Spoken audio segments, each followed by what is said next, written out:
What's up, guys? C5 video today. We're gonna do a little track day prep. I just changed my oil, and last time we did a track day, I didn't film any video because it was my first time, and I figured I should focus on not crashing instead of making videos. But Zach went with me and noticed some oil on D-cell, like oil smoke on D-cell. So I decided I probably should put a catch can on this thing, even though I normally am not a believer in those.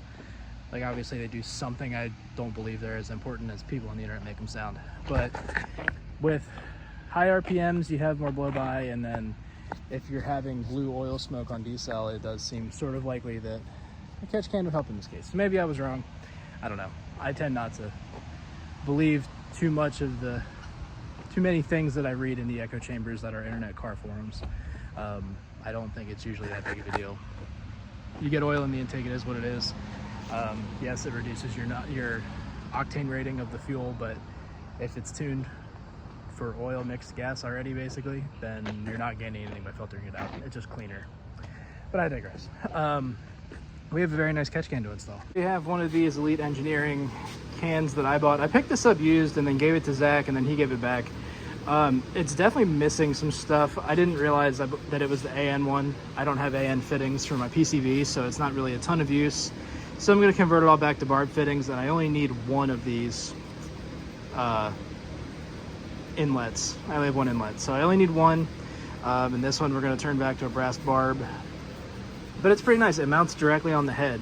It's a very well-made piece. I don't know if they're worth like $300 that they cost or whatever, but it is very nice. So we have the mount on. I converted the fittings. I need to find a 1/4 NPT plug. I'm gonna have to run to Lowe's or something for one of them.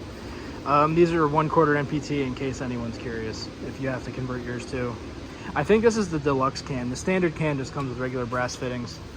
And I just printed out their instructions, so I'm gonna check that out. This goes in, we're gonna plumb this into the dirty side of my PCV, which is on LS6 really simple. It's basically just this line here that goes down to the valley cover. And the check valve is here. So there's like an adapter tube in there, I think, for that, or something along those lines, but we'll see. It's all rubber hose. So with barbs and hose clamps, this is a very easy install. So this is our factory PCV line. I have a hole in mine, which is actually kind of what prompted all this. Yeah, so I adapted it to the fast intake with this extra piece of vacuum line. But it goes from the valve cover down there to that little nozzle up there. We're gonna mount the catch can right there next to the dipstick, and then we have to run the lines.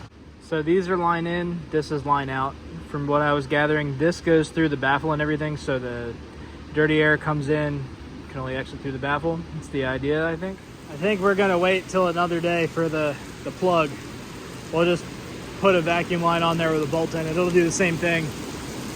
It's raining, and that's on 200 treadwear tires. So yeah, you pull your PCV out of that big U, and you take this piece, and it comes with a fitting that you slide into that piece. Obviously, I need a new one of these. This was taped up before, and it kind of worked, so I'm just gonna tape it up again for now, and get a new one.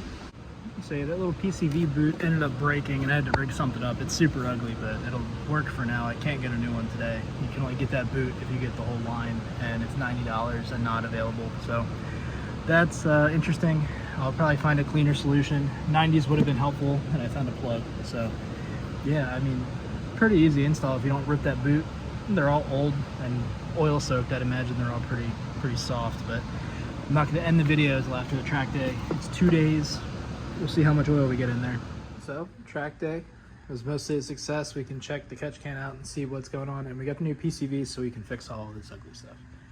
But I'm gonna pop it off because I don't think I'll be able to twist the bottom off with it in the car. It was on there pretty tight, so let's see what happens.